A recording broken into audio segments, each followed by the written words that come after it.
조갑제 TV 시청자 여러분 안녕하십니까. 2025년 8월 23일 새벽 2시입니다. 어제 있었던 국민의힘 전당대회는 극우파, 윤의개인파, 계엄옹호파, 부정선거 음모론 유포자 이들이 똘똘 뭉쳐가지고 국민의힘 당권을 장악했습니다. 국민의힘 당대표 결선으로 올라간 두 사람, 김문수, 장동혁, 그리고 최고위원으로 뽑힌 사람들 대부분이 윤의개인 세력입니다. 극우 세력입니다. 계엄, 옹호, 부정선거 음모론 세력입니다. 극우 윤의개인 세력이 뽑히는데 결정적 역할을 한 사람들이 국민의힘 당원들이었습니다. 따라서 국민의힘 당원은 극우파를 선택함으로써 사실상 보수로서는 자살을 선택한 겁니다. 이들을 앞으로 보수라고 부르면 안 됩니다. 이들을 극우라고 불러야 합니다. 많은 상식적 우파, 많은 합리적 보수 세력이 들고 일어나서 국민의힘 해산 운동을 벌이든지 새로운 정상적인 보수 정당을 만들도록 촉구를 하든지 한동훈, 이준석 두 사람이 중심이 되어 가지고 보수의 구명정을 만들라고 압력을 행사하든지 하는 자구 노력이 이젠 절실하게 되었습니다. 오늘자 조선일보, 중앙일보, 동아일보, 사설이 똑같은 방향의 주장을 했습니다. 조선일보 사설은 제목이 민심과 반대 방향으로 달리는 국민의힘 전대. 정당이 민심과 반대 방향으로 달린다는 것은 낭떠러지로 뛰어가서 그냥 투신 자살한다는 이야기입니다. 이게 정확하다는 것은 일반 국민조사에서 당대표 1위로 줄곧 나온 사람이 조경태 의원이었습니다. 그런데 조경태 의원은 어제 당대표 본선에서 2등도 하지 못했습니다. 3등 아니면 4등입니다. 국민의 뜻과는 정반대 방향으로, 즉 극우 세력 중심으로 가서 인물을 선택하다가 보니까 국민의 눈높이에는 전혀 맞지 않고 사실과도 멀어져 있고 법치와도 한참 떠나 있는 그런 반보수적 인물을 당대표나 최고위원으로 뽑았다 이겁니다. 이게 바로 자살 아니면 뭐겠습니까?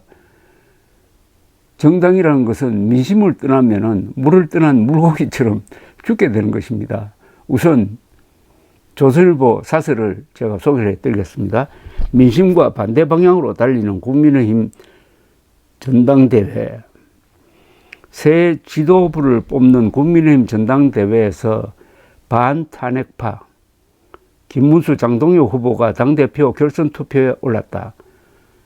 찬탄파 안철수, 조경태 후보는 3, 4위로 밀렸다. 과반 득표자가 나오지 않아 신임 당대표는 26일 최종 결정된다. 5명을 뽑는 최고위원회는 탄핵 반대파 3명과 탄핵 찬성파 2명이 당선되었다. 누가 새 대표가 되든 국힘 지도부는 반탄핵파 4명, 찬탄핵파 2명으로 구성된다. 이번 전당대회는 당 소속 대통령의 탄핵과 대선 패배로 치러진 것이다. 국힘이 선거에서 진 것은 윤석열 전 대통령의 계엄과 탄핵이 결정적인 원인이다. 그렇다면 대선 패배를 추스르기 위해 열린 전당대회는 윤 전 대통령과 선을 긋고 당을 쇄신해 국민의 신뢰를 다시 얻기 위해 경쟁하는 무대가 되어야 했다. 너무나 당연합니다.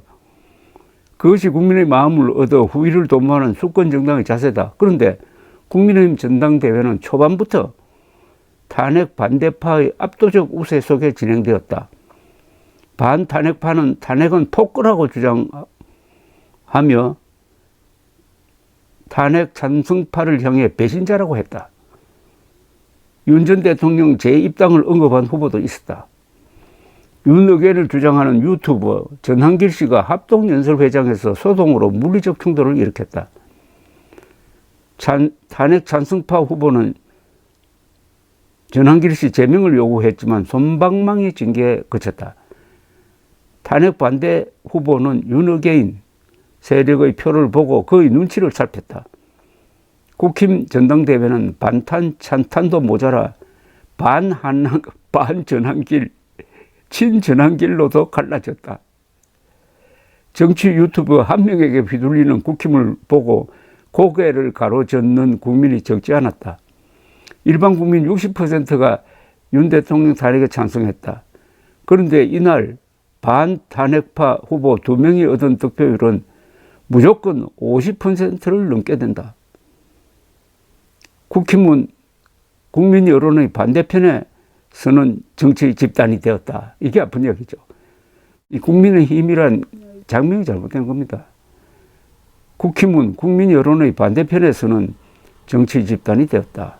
국민 심판이 이미 끝난 탄핵을 놓고 내분을 벌리는 동안 국힘 지지율은 최저 수준인 16%까지 떨어졌다. 민주당 지지율의 절반도 안 된다. 당대표를 뽑는 정치 이벤트에도 당 지지율이 오히려 떨어지는 역컨벤션 효과를 걱정하는 처지다. 전당대회 내내 국민 생각과 정반대로 간 결과다. 민심과 반대로 가는 정당은 조립할 수 없다. 건강한 정당은 큰 선거에서 거푸지거나 치명적 오류를 범하면 전면적 혁신으로 민심을 다시 얻곤 한다. 그런데 국힘은 소속 대통령이 탄핵되어도 대선에서 참패해도 바뀐 게 없다. 거대 집권 세력의 폭주를 견제해줄 야당의 재건을 바랐던 국민들은 한숨을 쉴 수밖에 없다. 한숨 쉬고 있으면 안 되죠.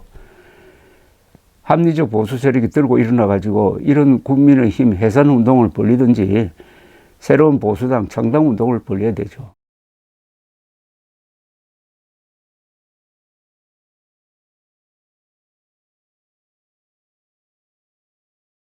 동아일보 사설도 제목이 누가 되어도 반탄 대표, 그러니까 탄핵 반대 대표라는 뜻입니다. 탄핵 반대라는 말은 헌법을 반대한다는 뜻입니다. 즉 민주주의를 반대한다는 뜻이죠. 반민주 세력이라는 뜻입니다. 자꾸 퇴행의 늪으로 빠져드는 국힘. 동아일보 사설입니다. 윤석열 전 대통령과의 전련에 반대해온 반탄핵파 진영의 김문수, 장동혁 후보가 26일 국민의힘 당대표를 선출하는 결선 투표를 치른다. 탄핵 찬성 진영인 안철수, 조경태 후보는 탈락했다. 22일 당원 투표 80%, 국민의힘 지지층과 무당층 상대 여론조사 20%로 합산한 경선 결과 두 후보가 1, 2위를 차지했다. 다만 두 후보 모두 과반을 확보하지 못했다. 결선 투표에서 김 후보와 장 후보 중 누가 이겨도 윤 의계인을 내세우며 변화를 위한 인적 쇄신을 거부해온 후보가 대표가 된다. 이는 대선 패배 이후 석 달이 다 되도록 탄핵의 강을 건너기는커녕 퇴행의 늪으로 빠져들고 있는 국민의힘의 현 주소를 보여준다. 경선 내내 불법 계엄을 옹호한 김문수 후보는 심지어 윤 전 대통령이 법치주의, 자유민주주의를 파괴한 게 뭐가 있느냐고 했다. 장동혁 후보는 윤 의견 세력이 민주주의 체제를 수호한다는 식의 주장을 펼쳤다. 두 후보는 탄핵 찬성이 배신이라며 부정선거 음모론을 키운 극우 성향 유튜브 전한길 씨와 손을 잡는 모습까지 보였다.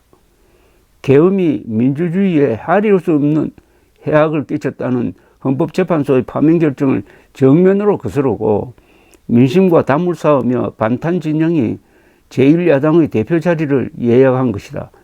국민의힘에 털끝만한 변화의 가능성이라도 있는지 묻게 된다. 그간 국민의힘이 보여준 행태를 보면 이번 결과는 사실 예견된 일이었다.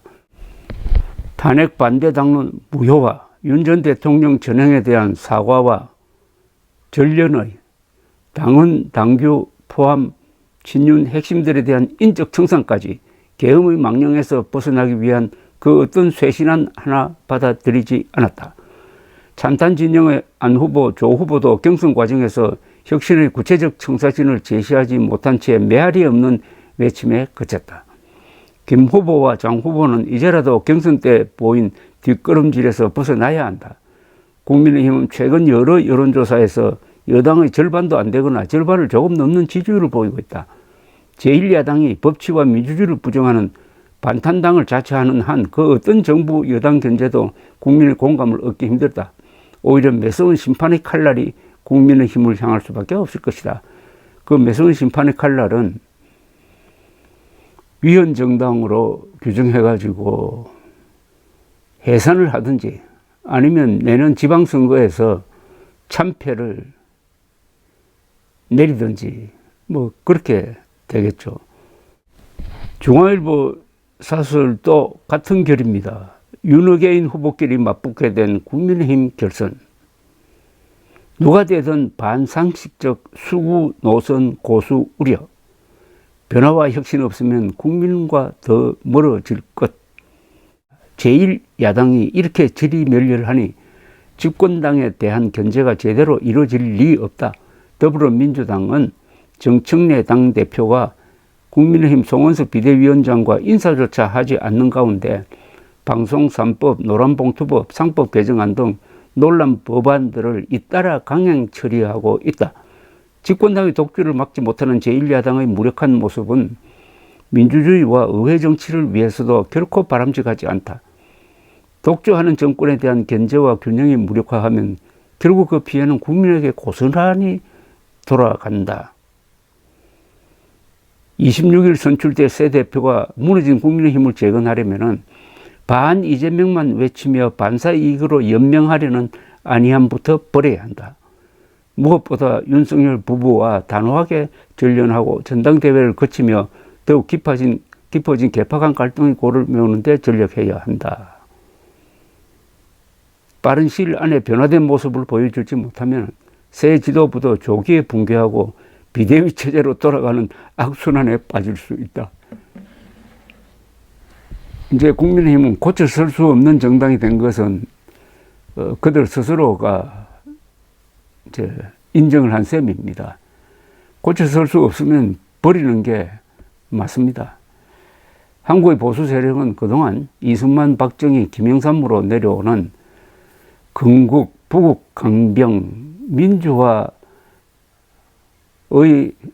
정통을 이어받고 위대한 문명 건설, 좋은 제도를 만드는 것, 여기에 앞장서 가지고 세계적인 업적을 남긴 문명 건설의 챔피언입니다. 그런데 어떻게 하다가 윤석열, 김문수, 장동혁, 전한길 이런 수준 낮은 사람들에게 하이제킹 되어 가지고 보수의 간판을 넘겨주게 되었는데 이제는 저들을 극우로 묶어야 됩니다. 극우 세력 그리고 윤어게인 세력으로 규정을 해가지고 가짜 보수로 생각을 하고 진짜 보수 정당을 만들어야 됩니다. 진짜 보수 정당을 만들 사람들은 이번에 출마한 조경태, 안철수 포함 한동훈 그리고 개혁신당이라는 일종의 구명정을 이미 만들어 놓은 이준석 이런 사람들이 손을 잡고 위대한 문명건설의 챔피언인 한국의 보수층에 맞는 수준이 맞는 그런 대표성이 있는 정당을 만들기 위해서는 우선 국민들 그리고 보수적 지식인들 보수 언론이 앞장서고 국민의 힘에 압력을 가하고 한동훈, 이준석 두 사람이 손을 잡게 하고 그리고 국민의 힘이 계속 이대로 가면은 위헌정당으로 해산하는 운동도 벌이고 해가지고 지금 우선적으로 해야 될 일은 극우화된 국민의 힘을 뒤엎어버리는 겁니다. 소멸시키는 방법입니다. 그것은 물론 사실에 입각해서 헌법에 입각해서 해야 되겠죠. 극우파를 뽑음으로써 국민의 힘은 이재명 대통령에게 최고의 선물을 주었습니다. 이재명 대통령과 민주당 입장에서는 제일 만만한 사람이 김문수, 장동혁 이런 사람들이죠. 왜냐? 그들이 계엄을 옹호하고 부정선거 음모론을 비호하는 그 입으로 어떻게 이재명 정권을 비판할 수가 있습니까? 무장 해제된 상태에서 이 정권을 공격할 수가 있겠습니까? 그러니까 김문수, 장동혁은 국민의힘 당원들이 이재명 대통령에게 갖다 바친 일종의 희생물인지 선물이 되고 말았다는 거죠. 그리고 정청래 민주당 세력이 위헌정당으로 규정해가지고 밀어붙일 때 방어수단이 없습니다. 거기에 방어를 하려면은 국민의힘 세력 중에서 작년 12월 3일 비상계엄 해제에 공을 세웠던, 참여했던 18명의 국회의원과 한동훈, 이 사람들이 당권을 잡도록 해서야 되는데 이 사람들을 몰아내고 계엄에 찬성한 사람들이 당권을 잡았으니까 국민의힘은 위헌정당이다. 아직도 계엄을 옹호한다. 아직도 헌법재판소의 결정에 불복한다. 해산해야 된다. 위헌정당이다. 이렇게 밀어붙일 때 무슨 방어수단이 있습니까? 국민의힘은 어제 자살을 선택을 했습니다. 그리고 정당 해산의 길을 스스로 냈습니다. 정당 해산의 길로 가는 문을 활짝 열어 젖혔습니다. 감사합니다.